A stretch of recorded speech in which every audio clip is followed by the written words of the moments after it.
Jessica Vega is 34 years old, which is shocking because when she was just 25 years old, she claimed she had just months to live thanks to a terminal leukemia diagnosis. So have we just witnessed a miracle? Nah, she just lied. But you really shouldn't be mad. It was all just one big lie for love.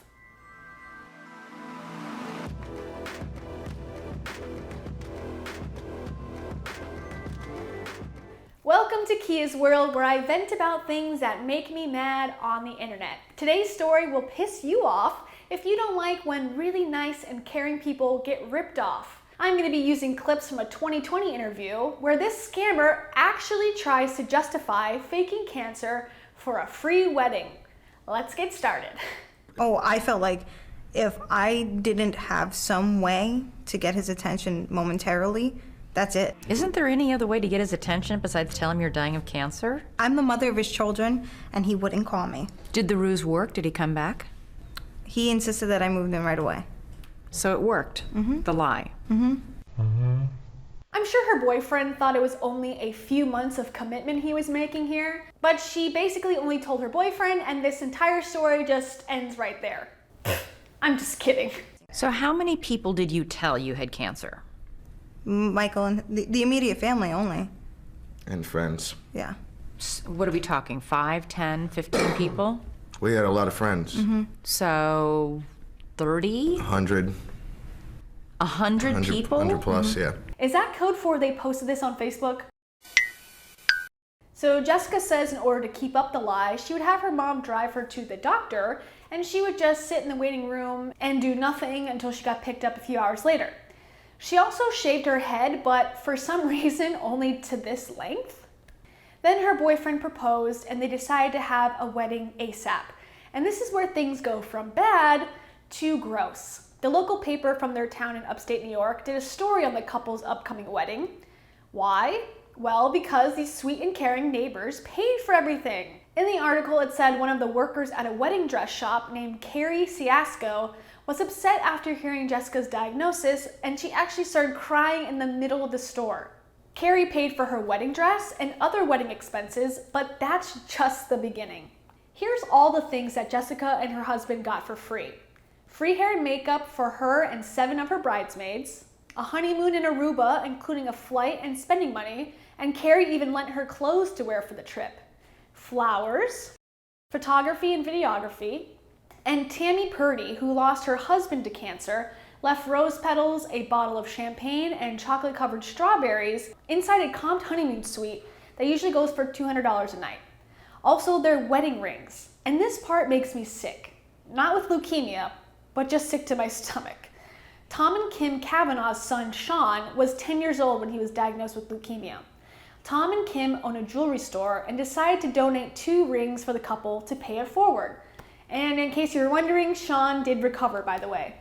Here's a clip of her reading her vows. Now remember, she was 100% healthy and knows she's not dying. As I become your wife, I want you to know the day I'm no longer physically here, I will always kiss you goodnight. Even during this lovely wedding, you're still lying. But I don't know any female in the earth that would be depressed on their wedding day when they were doing that kind of wedding. Oh, I don't know. Someone with terminal cancer, probably?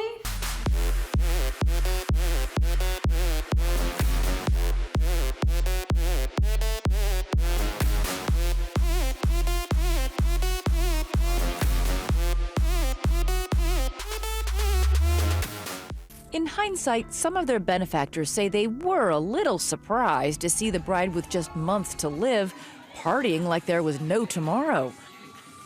Some of Mike's friends had been whispering their doubts. They would be like, dude, something's not right. And I would flip out on them. Obviously, this charade has to end at some point, right?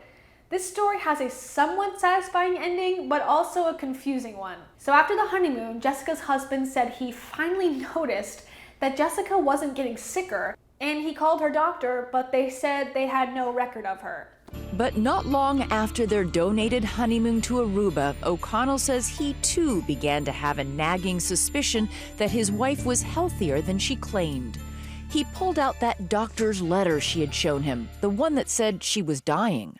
Called the doctor and gave them her name and her social security. And they asked for the letter, so I scanned it and emailed it. And they said, "What is this?" And I said, "Oh boy." Oh boy, indeed. Her and her hubby got divorced, and she was arrested and actually did spend about 50 days in jail. She pled guilty to scheming to defraud and possession of a forged instrument, whatever that means. She got probation for 5 years and had to pay back nearly $13,000 that she took from nice people. The public punishment began immediately. Turns out she's perfectly healthy, and now she's been indicted for duping the community. Tabloids, television, and internet scorning her as a shameful sicko, a gold-digging Bridezilla. But here's the twist that you may not have seen coming. But things are looking up for her now. Her husband Mike has taken her back. I tried to hate her. Just, it was an act. You can't help who you love. So I guess it was happily ever after all. They have 2 kids together now, but I couldn't find out if they got remarried or broke up. And I think they're hiding from social media, which is probably a good thing for all of us. That's all for me. If you want to get more pissed off, check out some of my other videos. Bye!